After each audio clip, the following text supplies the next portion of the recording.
Hey Planeswalkers, this is Eric from Bane Alley Magic bringing you another Magic the Gathering video, and today I'm just wanting to talk about the basics of how to play the game. So most of my subscribers probably already know all this stuff, so you can skip this video, but this is just for anyone who's just starting out and just wants to know the basics of how the game works. So how the game works is you are a wizard and you are casting spells, and you're casting these spells with the goal of bringing your opponent's life total from 20 down to 0. So each player starts with 20 life, and they each have a deck of 60 cards normally.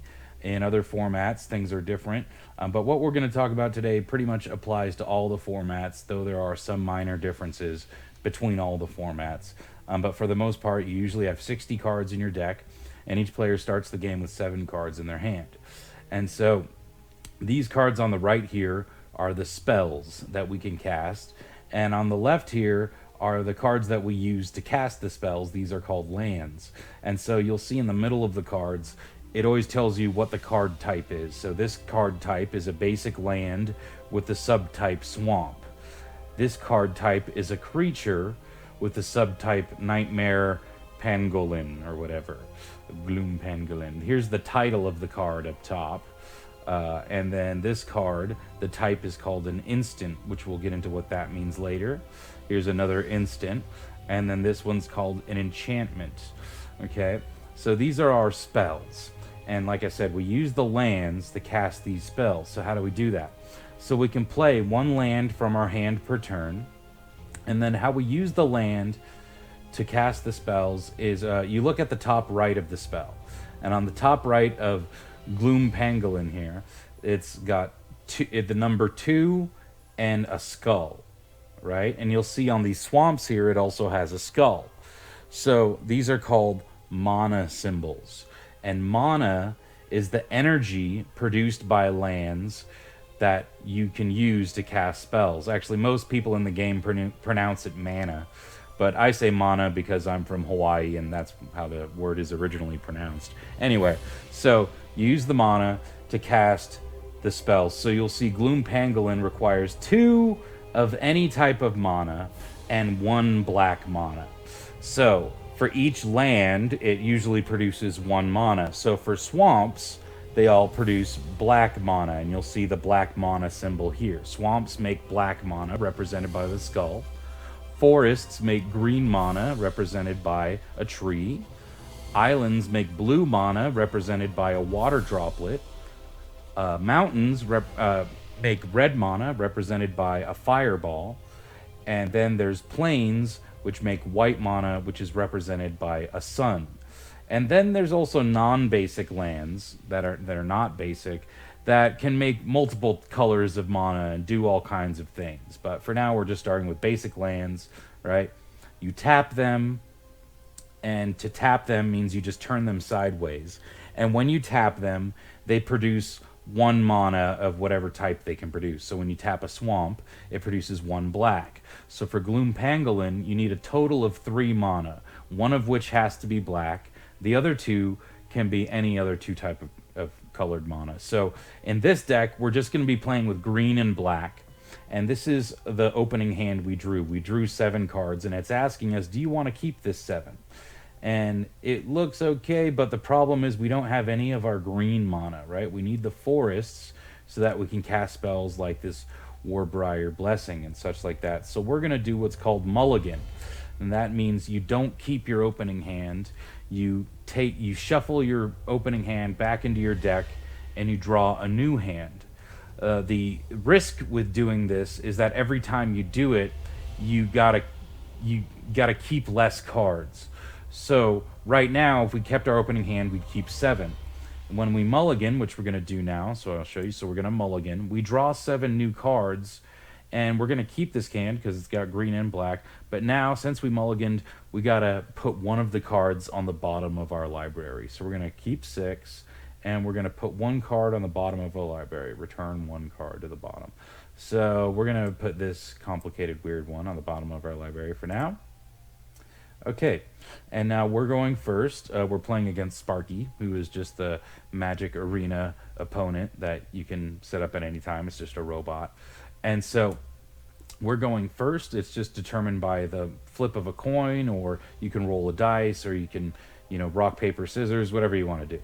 So, again, we can play one land per turn, and those lands help us cast spells. So on Arena here, uh, you can play anything that's pretty much highlighted in blue. So right now we can't play any spells because we don't have any land. We can only play these lands. So I'm going to go ahead and play a land.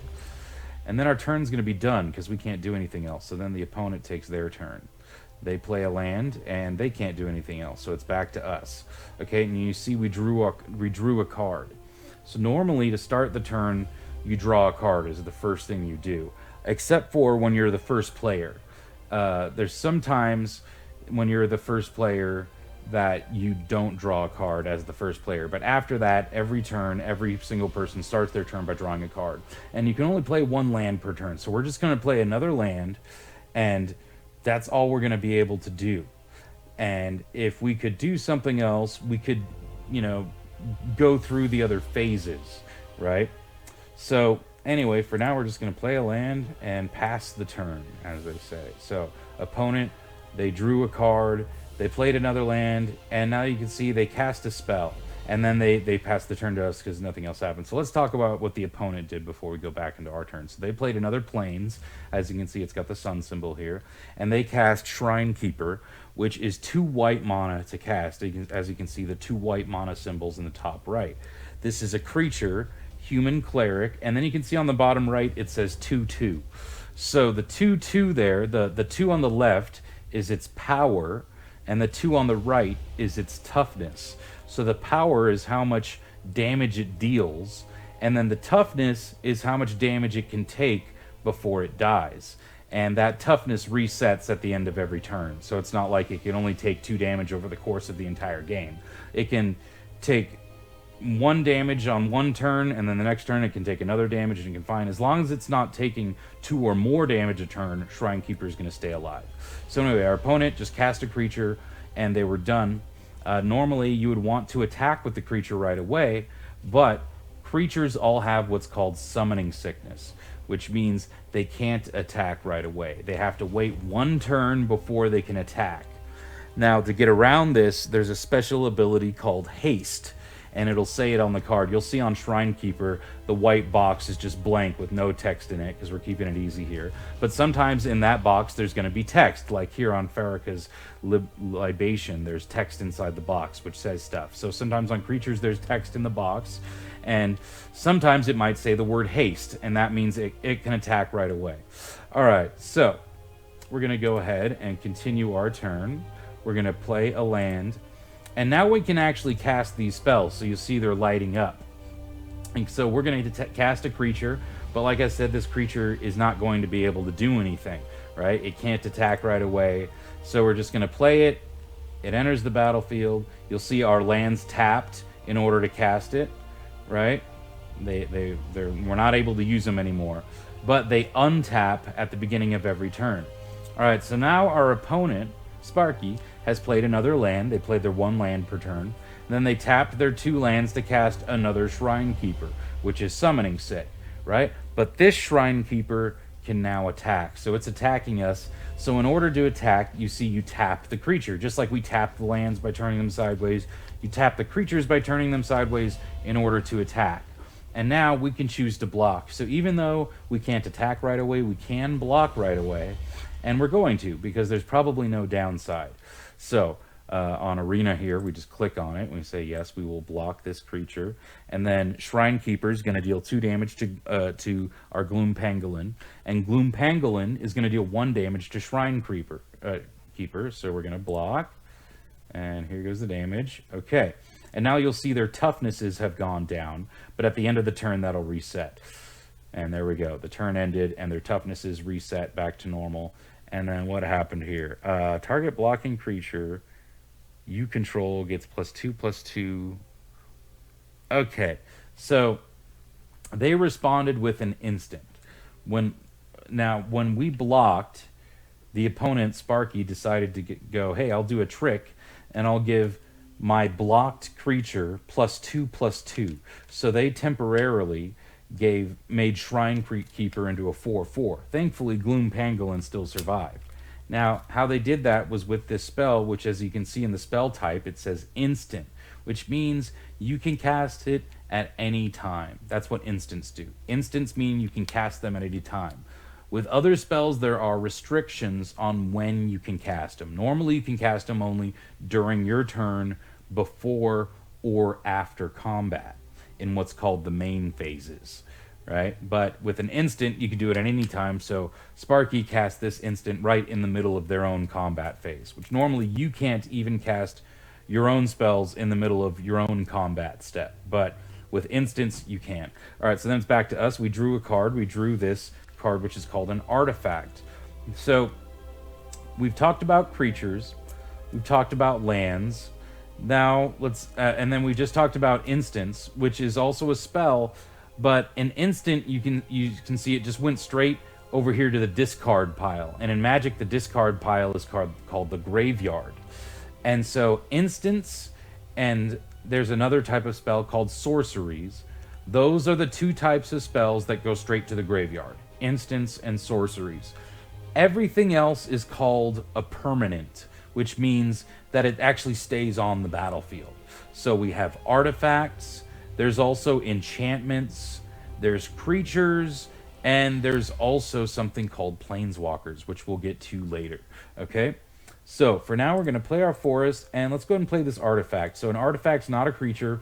It's just something that stays on the battlefield and does whatever it says. So let's read Traveler's Amulet here. It says you can pay 1 mana to sacrifice Traveler's Amulet, and then search your library for a basic land card, reveal it, and put it into your hand, and then shuffle your library. So what's a library? Well, your library is your deck, right? So this is basically saying you pay 1 mana, so you see how it's highlighting the forest here to represent, oh, I could tap that forest to pay for this 1 mana. Anyway, you could pay 1 mana and sacrifice this to get a land and put it into your hand, which is, of course, our zone here. So let's go ahead and do that now. So normally in paper, you just tap the forest and say you're doing this. Here on Arena, we're going to click on it, activate the ability, right? So that's the ability here is this, and this is called an activated ability because we have to pay mana to do it, or we have to choose to do something in order for the ability to happen. Another type of ability is called a triggered ability, which just automatically happens when something else happens. All right, so we went ahead and activated it, which means we sacrificed it. So now Traveler's Amulet is over here in our graveyard, and it's showing us all of our basic lands that we can choose from in our deck, which, like I said, we just have forests and swamps. So we'll go ahead and take a swamp, and it goes to our hand. And this has been revealed to our opponent, which on Arena it shows by this little eyeball symbol. It's revealed to the opponent. So the reason it's revealed is we have to prove to them that it was a basic land that we just put in our hand and not just our most broken card or something. So we could attack right now, and if we did, we would have to tap the creature. And then the opponent would choose whether or not to block. So you attack players directly. You don't actually attack their creatures directly. That's one of the misconceptions a lot of new players make, is they think you can attack the creature directly. No, we attack the player directly, and then that player chooses whether or not they want to block. So right now, they can block with 1 Shrine Keeper, but because the other Shrine Keeper is tapped, it can't block. So it attacked last turn, so that caused it to tap, and when something's tapped, it can't block. All right, so we're going to go ahead and attack just to show you what's going on. So I'm clicking on it, I attack, and you'll see it taps. Now, the opponent decided to block, and no damage was dealt to the opponent. Arena does this really quickly, unfortunately, but yeah, you saw there, we dealt damage to each other, neither one of us died, and there you go. So now the opponent just enchanted my creature. And so we'll take a look at this. Pacifism. All right, and then they ended their turn and we drew a card. All right, but let's talk about their turn now. So the opponent played their land for turn, and then they cast Pacifism, which is an enchantment. All right, so enchantments, they either go on the battlefield, or another type of enchantment is called an aura, which means it gets attached to something else. So when it's an aura, it tells you what it can attach to. So this is enchant creature. So this is enchanting my creature. and it just says enchanted creature can't attack or block. So Sparky has made it so my Gloom Pangolin couldn't block or attack anymore. Even though it was tapped, it couldn't block anyway. But yeah, she enchanted it with this thing, and then she attacked with both of her Shrine Creepers, knowing that I couldn't block anymore. And so now my Gloom Pangolin is basically useless. Let's get moving, she's saying. Thankfully, it's a robot, so she's not actually mad at us. Okay, so we're going to just go ahead and play this Swamp. So now let's talk about the phases of the turn. There's different parts of the turn. In the first few turns we had there, most of the phases didn't matter because we weren't doing anything anyway. But the first part of the turn is called your upkeep. That's just the beginning of your turn. And lots of cards say, at the beginning of your upkeep, blah, blah, blah, something happens. So any cards that say upkeep, they're talking about the beginning of your turn. Then there's your draw step. Actually, no. Actually, to start everything, even before your upkeep, you untap everything. So you untap all your lands, you untap all your tapped creatures. Then your upkeep happens. Then your draw step, which means you just draw a card. That's all that happens there. All right. Next, what happens is your main phase. And in your main phase, you can cast any spells. Right? You can cast creatures, you can cast artifacts, you can cast enchantments, you can cast sorceries, you can cast planeswalkers, and you can play lands, right? But again, you can only normally play one land per turn. Then, after your main phase, there's your combat step, which we've seen happen. During combat, you start by declaring which of your creatures are going to attack. So let's get there now. So we're on our main phase. We're going to cast Gloom Pangolin. Alright. Okay. Now, we go to our combat step, and Arena's just automatically skipping through our turn because it knows we can't do anything, right?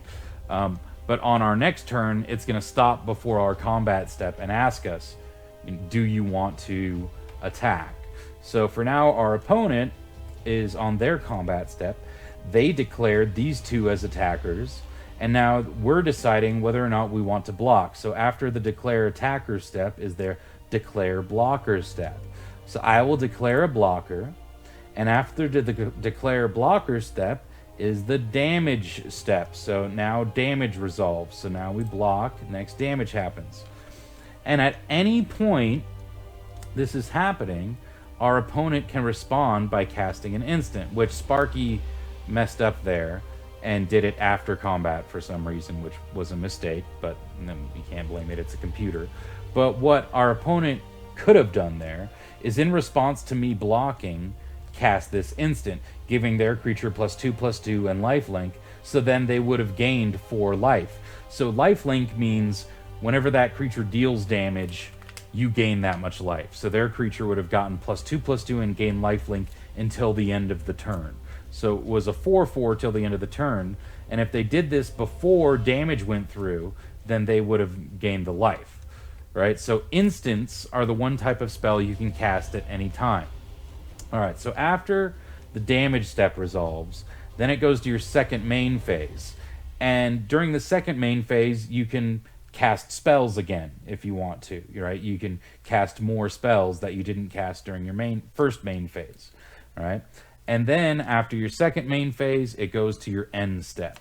And during your end step, just like your upkeep, normally nothing happens, but sometimes some cards say during your end step, blah, blah, blah, right? And then after your end step is called the cleanup step. And all that means is if you have more than 7 cards in your hand, you have to discard down to 7. So 7 cards is your maximum hand size. But there are other cards, of course, that give you a more expanded hand size, but in general, the most cards you can have in your hand is 7. And at the end of your own turn, you have to discard down to 7. You don't have to do this at the end of an opponent's turn, however. So if you drew extra cards and you had like 10 cards in your hand during an opponent's turn, you wouldn't have to discard down to 7 until it got back to your own turn and went to your own end step, and you still had more than 7 cards in your hand. All right, so for now, for our turn, we're going to play another land. We're going to play this...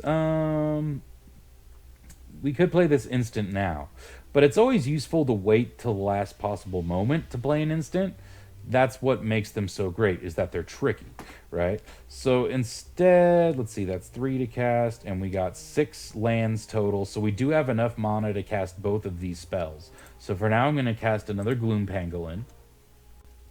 A good old 1/5. And then next we go to our combat step. And it's saying, do you want to attack? If I do attack, then this creature won't be able to block, but that's fine because I got another blocker. So I will attack. And then our opponent would normally choose if they would block, but they don't have any blockers, so it's just going to skip that step and go straight to damage. Of course, it's asking us, do we want to cast this instant spell? Because we can do it at any time. And so it's stopping every time something happens and says, do you want to do this now? Do you want to do this now? Right? But for now, we're not going to do it. We're going to wait till our opponent's turn and wait till our opponent either casts another creature or tries to enchant their creature or something. We'll see. So opponent plays a land, and they do nothing. So we're going to pass to attackers. Let's see if they attack. All right, they attack with both their creatures. So now we're going to say, at instant speed, we're going to choose one, it says. Either they sacrifice a creature or they sacrifice an enchantment. Now, if I chose for them to sacrifice the enchantment, they would actually have to sacrifice the pacifism that's on my Gloom Pangolin. But instead, I'm going to have them sacrifice a creature. So what it means when they sacrifice a creature is that they choose which one goes to the graveyard.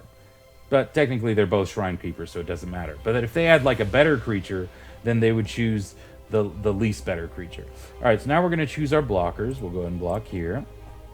And again, you'll see 2 damage is going to be dealt to Gloom Pangolin.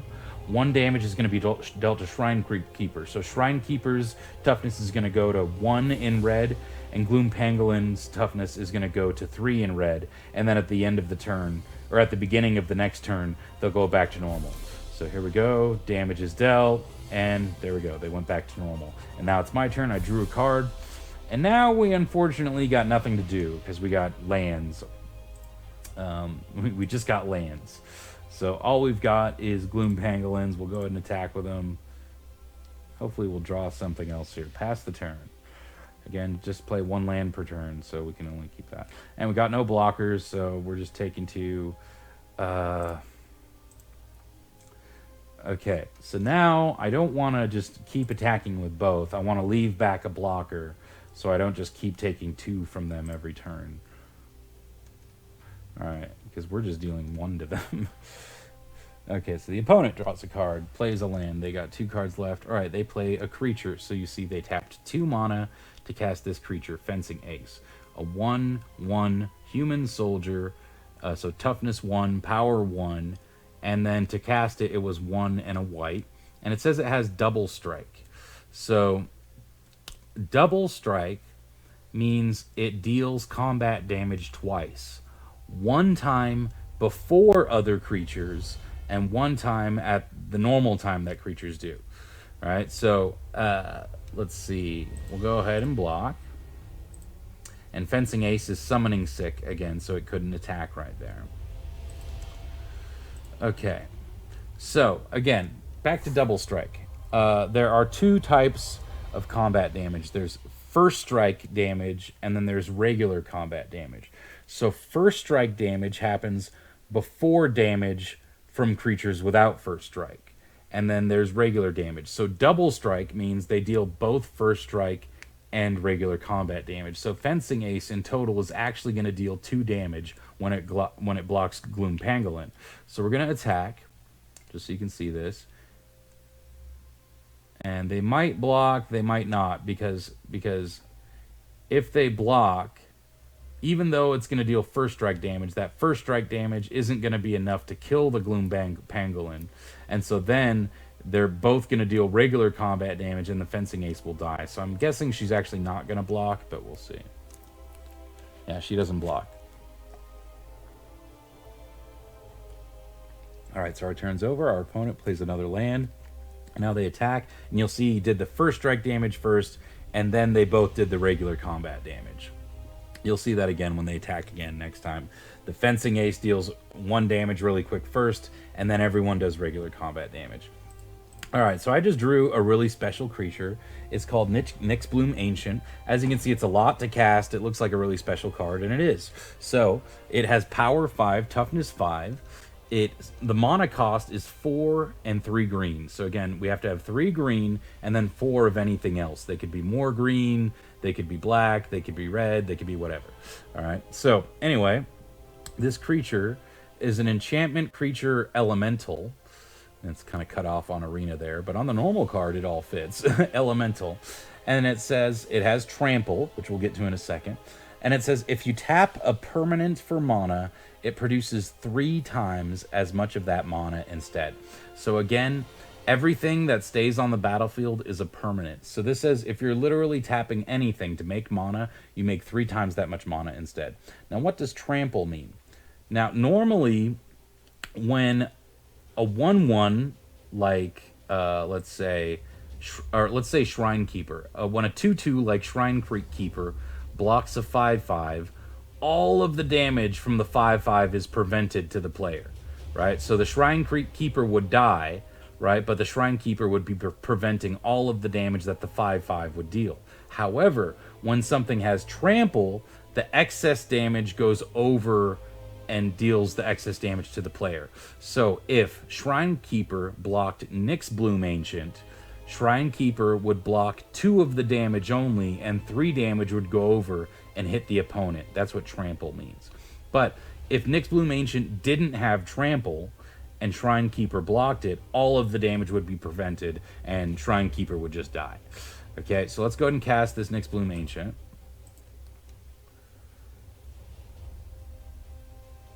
All right. And then now it's asking us if we want to attack, right? Now, normally in paper Magic, you can respond to anything by tapping your lands. Unfortunately, in Arena, it doesn't let you do that. So anyway, we're going to attack with a 1 creature. 2, why not? I'll attack. All right, so our creatures are gonna tap.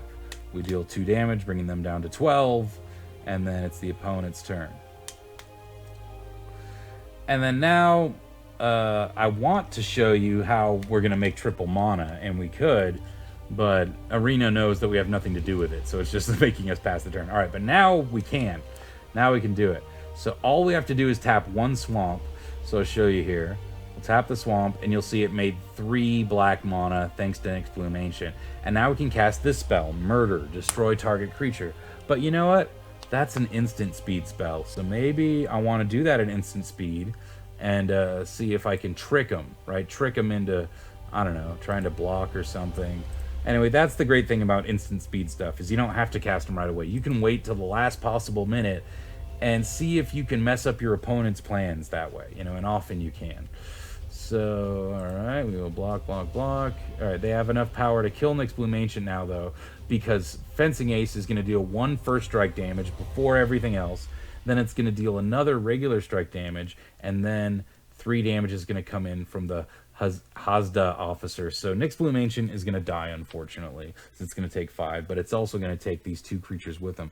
So you see here that you're also allowed to combo block, right? So your opponent is allowed to use as many creatures as they want to block a single creature. Now, the attacking player gets to choose how their creature distributes its damage, right? Thankfully, I have enough power to kill both of these creatures, but if I only had enough power to kill one or the other of them, I would be able to choose which one of them I would get to kill. And then, so yeah, we'll go to first strike damage. Fencing Ace deals first strike damage. And then regular damage. Boom, boom, boom. And you saw the trample damage going through there. So Nyx Bloom Ancient got 2 trample damage through there, I think. Okay, and now we're just going to end the turn, and we're going to cast Murder on their turn, right? We could cast it now, but maybe they're going to, you know, who knows, cast an enchantment or something that makes Shrine Keeper more powerful. And if we wait until they cast that enchantment, then we are tricking them by killing their creature before that enchantment resolves, and then that enchantment also goes away. So we're kind of 2-for-1ing them, getting rid of 2 of their cards with just 1 of ours. So we'll try to see if we can do that. All right, looks like not. They're just going to attack. Yeah, we take the damage. And my turn. Seems like I'm taking a lot of damage, but I mean, as long as you got life, you know, you don't have to worry about it. All right, so now we got an enchantment of our own. Again, this enchantment is an aura, which means this enchantment gets attached to something specifically, but A lot of enchantments are not auras, and they just stick on the battlefield. So this one's called Warbriar Blessing. It's 1 and a green. So 1 green mana and 1 of any other type of mana. Enchant a creature that you control specifically, so you can't put this on an opponent's creature like you could Pacifism, like they did with Pacifism here. All right, and then Warbriar Blessing says, when Warbriar Blessing enters the battlefield, enchanted creature fights up to 1 target creature you don't control, and the enchanted creature gets +0/+2, so it gets +2 toughness to help make sure that it survives that fight. So what fight means, it's a special mechanic that's specifically for green creatures, and it just means when 2 creatures fight, they each deal damage to each other equal to their power, simply enough. So, I mean, let's go ahead and do that, just to show you how it works. So we cast it, put it on one of our creatures. Let's put it on Doom Pangolin, why not, over here. And then now it's gonna fight. So target a creature we don't control, so there's only 1.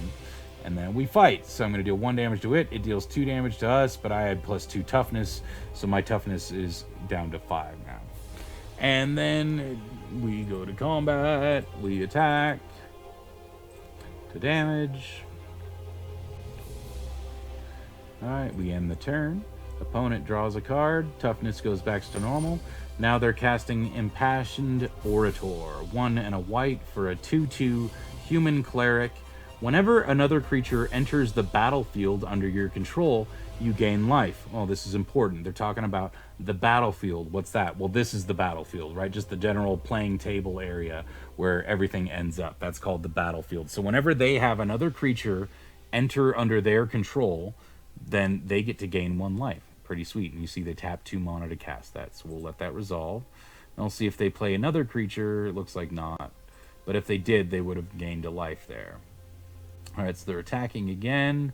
We have no blocks, but you know what we're going to do? We're going to murder you. So again, instant speed. We can even do this during our opponent's attack step. So we target a creature. Again, targeting a creature is another important thing. So anything that says target, you just select which one you want, right? We could even select our own.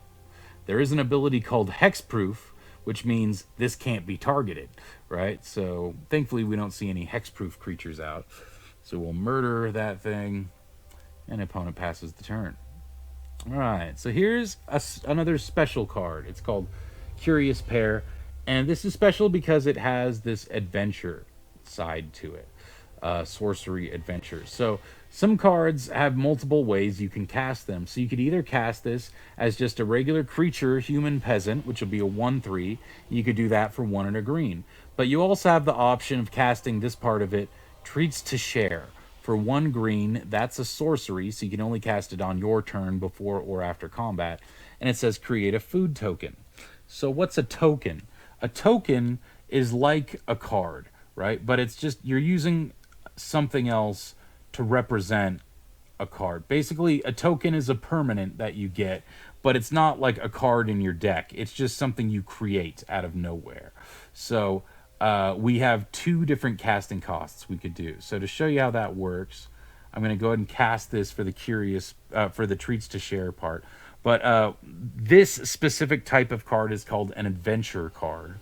And so it explains it here. You may cast this card as an adventure after you do exile it, and then you may cast the creature later from exile. All right, so after we do the Treats to Share, we put this in like a special graveyard that's called Exile, which normally means the creature's just gone from the game completely. But in this situation, we can cast the creature from exile later.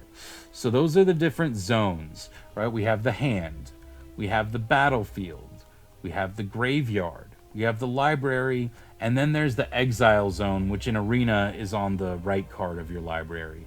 So I'll show you that here. So we're going to cast Curious Pair, but we're going to cast it for the adventure part for Treats to Share, which is going to create a food token. And it shows us what a food token is here. A food token is just an artifact that says you can pay 2 and tap it and sacrifice it to gain 3 life. All right, so we're going to create a food token for just 1 green. All right, and then Curious Pair is like back in our hand here. Technically, it's an exile. All right, so here's the Exile zone, and in Exile you'll see Curious Pair. But since we can cast it, Arena shows it to us and puts it in our hand. Normally cards in Exile, they're just gone from the game forever. You never see them again. But with this special type of card, we can actually cast it from Exile. So we'll go ahead and do that for 1 and a green, and now we have the Curious Pair. Again, this token was not a card in our deck. It's just something that's created from one of our cards. Most players end up using dice to represent tokens, but if you have the, in every pack, it comes with cards to represent tokens for you. And so if you have those, it's great. But you can use anything. You can use toys, you can use cards, coins, whatever you got lying around. But the best thing is to use cards. Otherwise, your opponents can't really tell what they are. And tokens can also be anything. There's cards that make creature tokens. Here we got an artifact token, which happens to be called food. There's all kinds of tokens out there. So again, this one says pay 2 mana and sacrifice this to gain 3 life. So since I'm low and I'm at 6, I might want to do that. So let's go ahead and do that. So we'll activate the ability. It's going to pay 2 mana, so 2 swamps tapped, and we sacrificed it, and we gained 3 life. And tokens, they just go away. They don't go to Exile. They don't go into the graveyard. They're not in our graveyard. Tokens just go away forever. So, all right. Now we'll go to combat and attack with our 2 Gloom Pangolins. Opponent blocks and takes 1.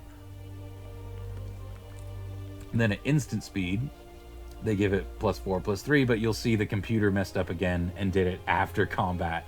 If they did that before damage resolved, they wouldn't have been able to actually gain some life there. So, yeah, it's just a computer for you. You can't figure it out. We'll go ahead and block with the Curious Pair. So Curious Pair is going to go down to 1 toughness, as is the Orator. All right, and then now we've drawn the last type of permanent, which is called a Planeswalker.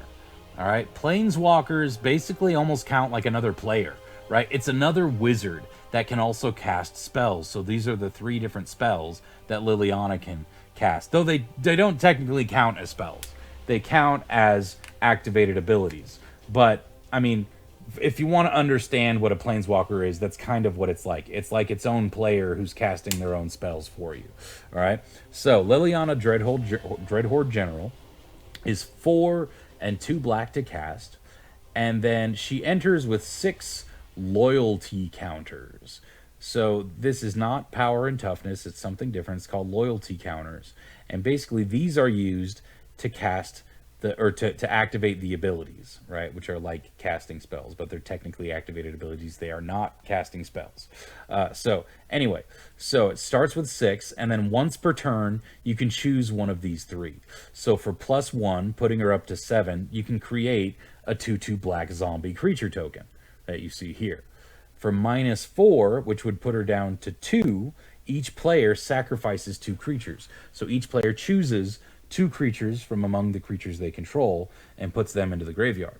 And for -9, each opponent chooses a permanent they control of each permanent type and sacrifices the rest. So again, the types are like land, creature, artifact, planeswalker, enchantment. So they choose 1 permanent from each of those types and sacrifices all the rest. But that's -9. So we obviously can't do that until we've plussed it at least 3 times and then got all the way up to 9, and then we could minus it. But the thing is, we can only do 1 per turn. So this turn, we could put it up to 7. The next turn, we could put it up to 8. The next turn, we could put it up to 9. And then the next turn after that, we could -9. Right, so pretty much the -9 is almost never going to happen on Liliana Dreadhorde General, but it could.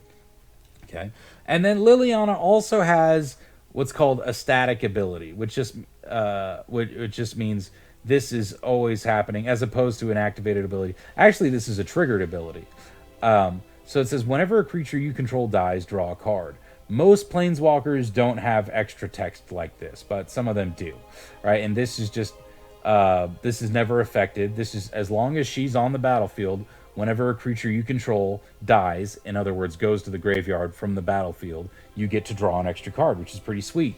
And she also makes creatures that can die. So she is an excellent Planeswalker. And so we're going to go ahead and cast her for, again, 4 and 2 black. So we've tapped 6 mana here. Cool, Sparky says. All right. And now, when we click on her, she starts at 6, and she's going to, which one do you want to do? Well, we can't do the 9 because she's only at 6. So we can either -4 or we can +1. So we'll go ahead and +1, which is going to put her up to 7. And we get a zombie token, just like it says. So now she's up to 7. Okay? And we'll just go ahead and not attack because, you know, we could actually, since we're playing against Sparky, Sparky's not going to fold. And we could actually get to the point where we ultimate with Liliana. So we'll +1 her again. We could -2 or -4, just to make him sacrifice his one creature. Even though it says 2 creatures, he'll still have to sacrifice 1. But we're just going to +1 it,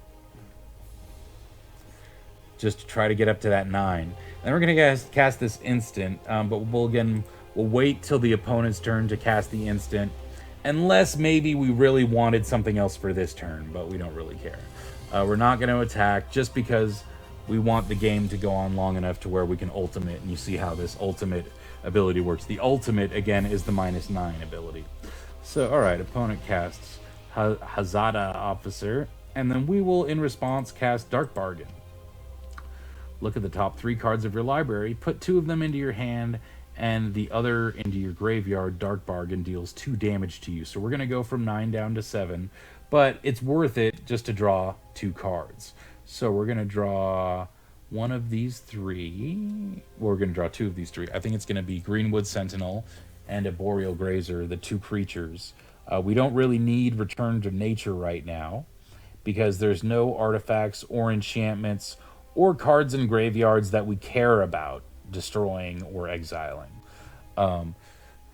So we're going to get these 2 creatures. We put them into our hand, and then we end up going down to 7. So what are these 2 creatures we got now? We'll wait for our opponent to finish their turn. Alright, so when Hazada enters the battlefield, target creature you control gets +1/+1. Alright, so he made Impassioned Orator a 3/3 till the end of the turn. And the other interesting thing about Planeswalkers is you can attack them directly. Now, I said earlier you cannot attack creatures directly, but you can attack Planeswalkers directly. So the 2 choices you have for attacking are you can either attack a player or you can attack their Planeswalker. And when you attack their Planeswalker, that player can choose to block with their creatures. So I'm going to block with this zombie, and the zombie's going to die. But as Liliana says, whenever a creature we control dies, we draw a card. So we're going to block. Zombie will die. And then it says here, oh, we get to draw a card.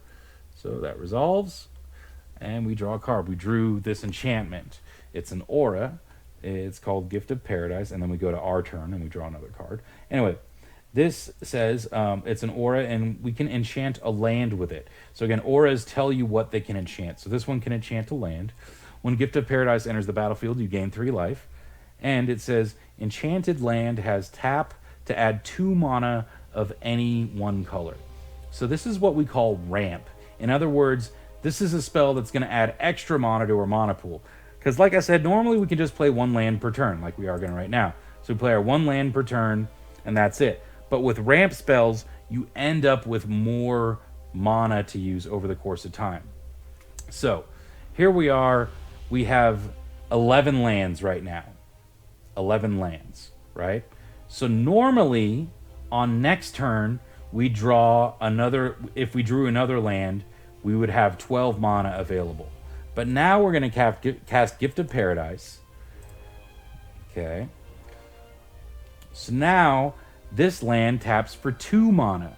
So now, next turn, if we drew a land and we played that land, we would have a total of 13 mana available to use. So ramp is kind of like you end up skipping ahead in turns because now you have suddenly more mana to use and you can cast larger spells. So in certain decks that have really high casting cost spells, right? Think spells that just cast a lot of mana, then to cast those spells you really need ramp in order to cast them quickly, right?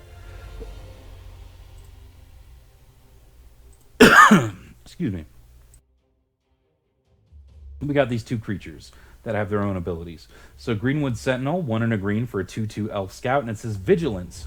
So what Vigilance means is when it attacks, it doesn't have to tap. So that means it can also block the next turn. So Vigilance is great for being able to both attack and block. So we're going to cast that. And you'll see we cast it with just that one land, which tapped for 2 mana. And then we have this creature, a Boreal Grazer, 1 green for a 0/3 creature beast with reach. And when a Boreal Grazer enters the battlefield, you may put a land card from your hand onto the battlefield. So what is this ability, Reach? Well, to explain Reach, I gotta explain one other ability, which is called Flying. All right? And flying is pretty simple. A creature with flying can't be blocked except for by other creatures with flying or by creatures with reach. So since this guy lives in the trees, he can block the flyers, right? He's got reach. So creatures with reach can be blocked by anything, right? But flyers can only be blocked by other flyers or creatures with reach. So a Boreal Grazer is great for blocking flyers. And it also lets us put an extra land from our hand on the battlefield, but we don't have any.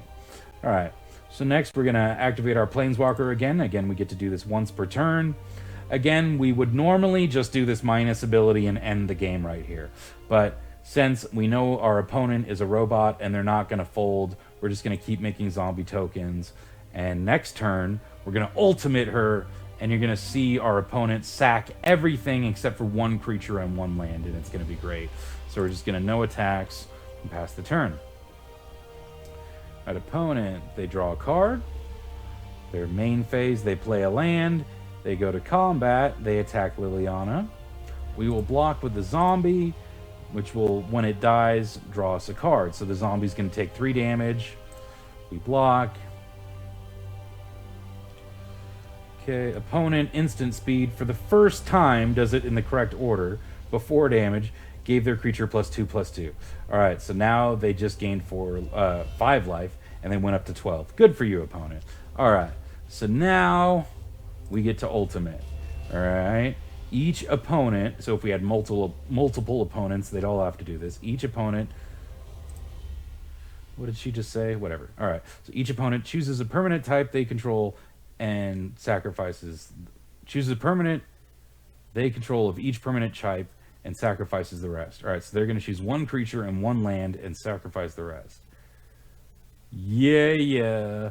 And unfortunately, that killed Liliana. If we had waited 1 more turn and got her all the way up to 10, we could have done that and she would have survived. But once the last loyalty counter is removed, the Planeswalker dies. Also, I forgot to mention, when a creature deals damage to a Planeswalker, like they were attacking Liliana, for every 1 damage that actually ends up getting through, you also remove a loyalty counter. So that's how you can kill. That's how you can kill a Planeswalker. Sorry, I'm just kind of reading what Sparky's saying. Sparky's trying to talk and interrupt me. All right, so we'll cast this Walking Corpse. It's a 2/2 zombie. Why not? And then we'll go ahead and attack. There's no point in attacking with the Grazer, though, because it's power 0. So just attack with these guys. All right, he blocks the Vigilance guy. You'll see the Vigilance guy didn't tap, all right, but it is going to die because it took lethal damage. All right, so next turn, we now get to kill the opponent. And there you have it. Want to play again. So most games go best 2 out of 3. All right, and so after your first game, you go to what's called your sideboard. All right, what your sideboard is it's 15 extra cards that you get to use. That you get to switch things out, right? You get to have 15 extra cards on the side of your deck that you get to switch out depending on what deck you're playing against, right? So now we'll try something a little more complicated. All right, let's do what do we want to play that's not too crazy? Here's all my decks here. I guess we'll play Black Devotion. Keep it simple. So what this deck is about, it's all about just getting all these little creatures on the battlefield as quick as possible, and then eventually casting this guy, Grey Merchant of Asphodel, which is 5 to cast, so it won't come out till turn 5, but it says when it enters the battlefield, each opponent loses X life, where X is your devotion to black, and you gain life equal to the life lost this way. And it's explaining up here on the left, Each black mana symbol in the mana costs of permanent you control counts towards your devotion to black. So if Gray Merchant all by himself gives us 2 devotion to black because he's got 2 black mana symbols in his casting cost. So if we had 1 Gray Merchant already on the battlefield and then we cast another one, we would have a total of 4 black devotion, and we would drain our opponent of 4 life and we would gain 4 life. So again, like I just explained, we also have a sideboard, right? For cards we can switch out depending on what kind of deck we go against. Also, something that was just created, just brand new to the game of Magic, is called Companions. All right, so this is Obosh the Prey Piercer. This is 3 and 2 hybrid red-black mana for a 3/5 Hellion, and it has Companion. Your starting deck contains only cards with odd converted mana costs and land cards. If a source you control with an odd converted mana cost would deal damage to a permanent or player, it deals double that damage to permanent or player instead. So you'll see in the mana costs, everything is odd. We got 1, 3, 3, 3, 3, 5, yeah, and that's it. So there's no 2, 4, 6, nothing like that. Obosh, you can only have odd mana costs. And if you do, you get to start the game with him sort of as an extra card in your hand. He goes in a special zone where he's a companion, and you can just cast him during any one of your turns as long as you've met this requirement. So that's the Companions for us. And in our deck, it's just making all of our creatures deal double damage. And we also have some enchantments. So this Kaya's Ghost form is an aura enchant creature. When the enchanted permanent dies or is put into exile, return that card to the battlefield under your control. So the point here is we get Gray Merchant of Asphodel. It drains our opponent of a ton of life. It dies, and then we get it back again with Kaya's Ghost form. And then when it comes back again, it triggers again, and our opponents lose all that life again. And then we'll explain the other cards as we go. But let's play a real game against a real person, just to show you what that's like. Might not win. Probably will lose, but we'll see. This deck actually has won quite a bit today. Waiting on an opponent. Players with mythic orange names are MTG Arena team members. Whoop-de-frickin-do. I have never seen one of those. Normally it doesn't take this long to find an opponent, but it's been a little slow today. Alright, ready. So we are facing off against, you know, don't crap out on me. It's Crockle. All right, Crockle, let's play some Magic. Okay, so our opening hand looks good because we're only playing black this time. So we have this creature. When it dies, it deals 2 damage to each opponent and you gain 2 life. This one, when it enters the battlefield, each player sacrifices a creature or planeswalker. Each player who can't discards a card. And we have this, Unbreakable Bond. Return target creature card from your graveyard to the battlefield with a lifelink counter on it. So I didn't explain counters, but basically counters are just things that go on to creatures that power them up, right? And just like tokens, they don't actually exist. You just kind of represent them with dice and things like that. So we're going to keep 7. And our opponent's going first. They also have Obosh the Prey Piercer as their companion. So you'll see we have our normal opening hand, and then we have our companion just off to the side, which we can cast at any time. Excuse me. So our opponent's playing green. They played a forest. They tapped it to cast this Pelt Collector. Whenever another creature enters the battlefield or dies, if that creature's power is greater than Pelt Collector's, put a +1/+1 counter on Pelt Collector. So +1/+1 counter is going to beef its power up from a 1/1 to a 2/2, and it'll just keep getting bigger. And as long as it has 3 or more +1/+1 counters on it, it has trample. All right, so we're going to play a land and play our Vampire of the Dire Moon. It has Death Touch and Lifelink. So again, Lifelink means whenever it deals damage, we gain that much life. Death Touch means whenever it deals damage to another creature, that creature is dead no matter what. Like, any amount of damage this deals is enough to kill a creature that it deals damage to. So they're going to attack us. We're just going to let it go through because our deck wants creatures on the battlefield, right? And we can just gain that life back next turn anyway by attacking because we got Lifelink. So next we're going to play another land, and then we're going to play a Serrated Scorpion, again for 1 mana. We tap the mana, we get Serrated Scorpion. and we can't really cast anything else because it's too much. Then we're going to attack, and we're going to gain that life back because every damage she deals, we gain life. So our opponent's going to go to 19, and we're going to go to 20.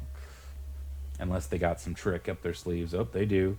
Okay, so they cast one of those adventure cards, Bone Crusher Giant, and their adventure said damage can't be prevented this turn, and it deals 2 damage to any target, so it dealt 2 damage to our vampire, killing it. And now this looks like it's in their hand, but it's an exile right now. If we click on their exile pile, it's an exile, and they can cast it from exile. Alright, they also killed Serrated Scorpion with this spell, Shock, instant speed, 2 damage, but Serrated Scorpion did end up dealing 2 damage to them, which is alright. Now, geez, the magic music sounds like Nightmare Before Christmas right now. Is this not the Nightmare Before Christmas song? This is like 100% Tim Burton's Nightmare Before Christmas soundtrack, or I am not a child of the 90s. Okay, anyway. Alright, so they cast their Planeswalker, Domri, which says creatures they control get +1/+1. He can +1 Domri to add a green or red to his mana pool, and creature spells they control can't be countered. That countered is a special blue ability that says you just stop a spell from happening before it gets cast. And -2, target creature you control fights target creature you don't control. Okay, so for now, we're just going to play a swamp and pass. We got nothing else to do. And just to show you some variety, I'll quickly play a blue game next, just to show you how blue decks work and more about the stack, which is kind of just one last thing you need to understand. But let's finish this game real quick. All right, Gruul Spellbreaker. It's got Hexproof, which means we can't target it. It's got Haste, which means it can attack right away. It's got Riot, which is another special ability I won't explain. But let's just say there are lots of other abilities, and usually they're explained on the card, right? So when you get a card with Riot, in parentheses, it's going to say, a creature with Riot enters with your choice of a +1/+1 counter or Haste. Most of the time they're explained. If they're not, it's really easy to look up, what does this ability mean, right? So now we got 5 mana. I'm going to go ahead and cast Obosh because it's the biggest creature we can cast right now, and that's normally the better thing to do. Just get the bigger stuff out, you know, big blockers. And now all of our creatures are going to deal double damage, which is nice. Keep in mind that damage is not the same as loss of life. Damage causes loss of life, but when something says your opponents lose life, that doesn't count as damage. So Grey Merchant of Asphodel, unfortunately, is not going to be, you know, dealing double life loss to our opponent. Okay, what just happened there? Get power 4. Oh, yeah, because he's dealing double damage too, I forgot. Of course. I'm too busy talking to pay attention. Alright, so what we can do is we can bring it back with Unbreakable Bond. Return target creature from your graveyard to the battlefield with a lifelink counter on it. So that'll be Obosh. Yellow. And we can also cast a Serrated Scorpion since we got an extra mana. And we're done. To the opponent's turn.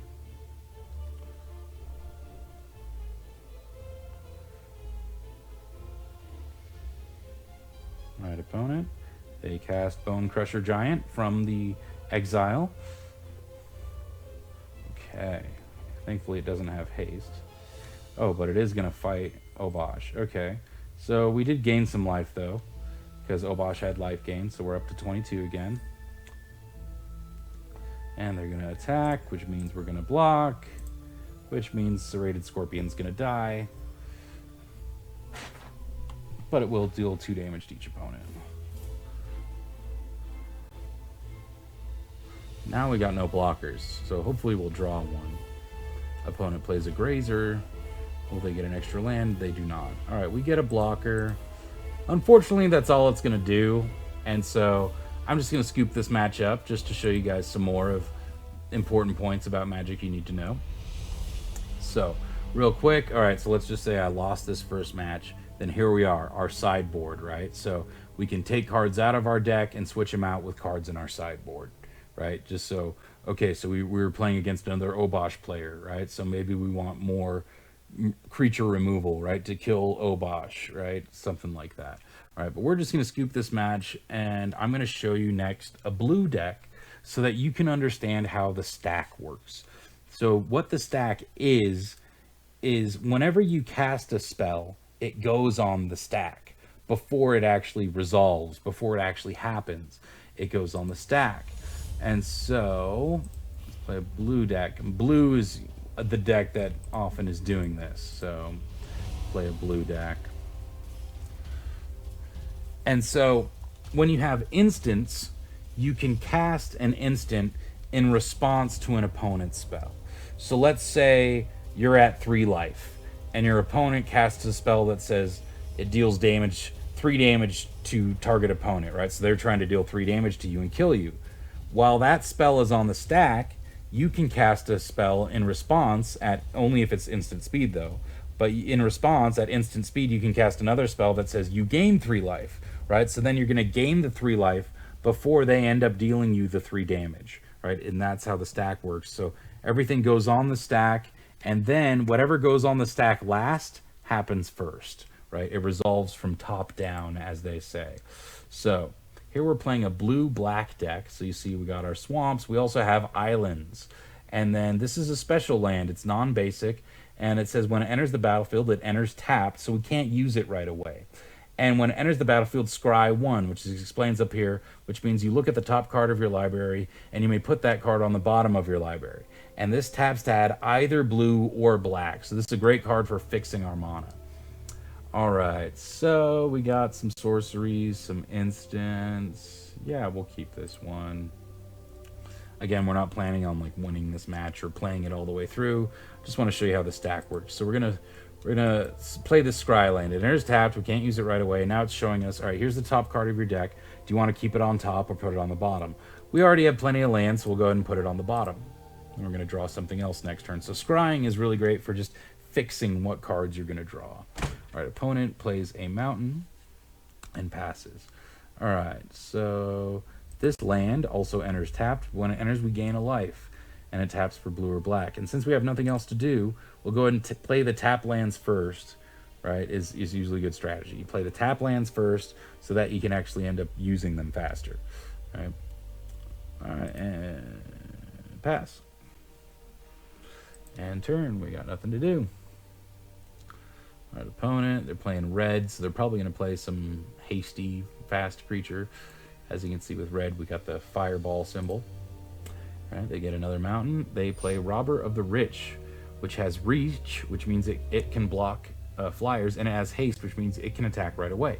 Whenever Robber of the Rich attacks, if defending player has more cards in hand than you, exile the top card of their library. During any turn you attacked with a rogue, which this is a rogue, you may cast that card and you may spend mana as though it were mana of any color to cast that spell. So we're going to let that resolve.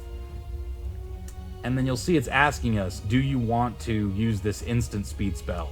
Right, because we can use it at any time. But no, we're going to just pass to attackers. We do have the same amount of cards as our opponents, so this ability is not going to happen, because that only works if we have more cards than them.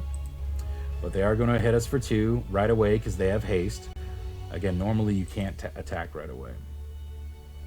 Okay, so now we're going to see the stack in action as soon as our opponent plays another spell. So we're just going to pass the turn. Hopefully they play another spell. I don't know. They might not. Maybe they'll just attack. But if they play another spell, we're going to see the stack. Because, oh, come on. Play a spell. It's fine. I don't care. All right, opponent is like... See, opponent thinks we're holding up counter magic. So in blue, there's this thing called a counter spell, which means it would say like counter target spell, which would just say whatever spell is on the stack, we can choose to not happen, right? It'll just go straight to the graveyard. So, all right, so Gruul Spellbreaker is on the stack right now. Our opponent is trying to cast it. It's currently on the stack, right? But we have the opportunity to respond. So we're going to go and respond with this instant. And we're going to choose to have Robber of the Rich get -X till the end of the turn, and we gain X life.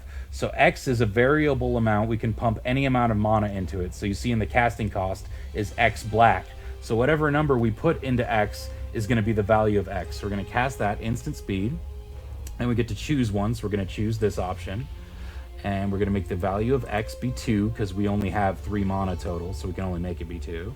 All right. And then that's the target creature. And there we go. That happened before Gruul Spellbreaker entered the battlefield. So you see how the stack works. Something goes on the stack, we can respond with an instant, and then whatever goes on the stack last happens first. And there you have it. There's the basics on how to play Magic the Gathering. There's obviously a lot more to it, but to learn that, I'd say just start playing the game. The one other thing I want to mention is that there's different formats to the game. So what I'm playing right here is called Standard. And the difference between the different formats is mostly what cards are legal. So in Standard, only the most currently printed cards are legal. Like only the cards from the most 3 current sets are legal in Standard. All right, I'm going to go ahead and quit so our opponent doesn't have to wait for us here. But then after that, you have Pioneer, where the most recent cards and some older cards are legal. Then you have Modern, where the most recent cards, some older cards, and some even older cards are legal. And then you have Legacy, where even older cards are legal. And then you have Vintage, where all the cards are so old nobody even plays with them anymore. And then finally, there's a format called Commander, which is where I actually would recommend you start. Most of you are probably going to start on Standard, or you might be on Arena, right, if you're playing online. But Commander, I would say, is the most fun because it's the most social. You know, in Commander, you start your deck with 100 cards. There's no sideboard. And just like the Companion, in Commander, you start with an extra creature, which has to be a legendary creature type. So if you look at all the different creature types, some of them say legendary. So I'll go here. Here's a legendary artifact creature, right? So in Commander, you choose a legendary creature to be your commander. And then all your creatures in the deck, or all your cards in the deck, have to have the same colors as that creature. So Golos, even though it's colorless, it's got 5 colored mana symbols in the text of the text box. So a Golos deck in Commander could be all 5 colors. So that for me is the most fun format because it's multiplayer and that it's just a lot more social. So that's it. Let me know what you think. If you like this video, please hit that like button or that subscribe button. I'd really appreciate it. This is Eric from Bane Alley Magic signing off. Until next time, take care, take it easy. Oh, and by the way, if you're new, be sure to check out my channel for lots of deck techs and tips and tricks and strategies and tactics. All right, take it easy, folks.